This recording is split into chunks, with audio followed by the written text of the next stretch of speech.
Hi, I'm Simone Twiley, Interior Design Specialist at our Sydney showroom. There can be some confusion and misconceptions around what engineered timber flooring is. The most common misconception is that engineered timber flooring is not real timber, and this is simply not the case. Engineered refers to the method of construction of the timber flooring plank. An engineered timber plank consists of more than one layer, as opposed to solid timber, which is one single layer, or one single solid plank of wood.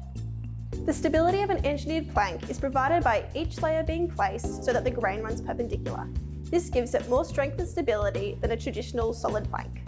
As engineered planks are also real, genuine timber, they too are susceptible to changes in atmospheric conditions and moisture. However, expansion or contraction of the timber is very minimal. This makes it highly suitable to Australian building projects due to our volatile climate. So yes, engineered timber flooring is real wood just like solid timber. It is simply engineered to increase stability and decrease issues faced with solid timber flooring. If you have any questions or would like more information on engineered timber flooring, get in touch.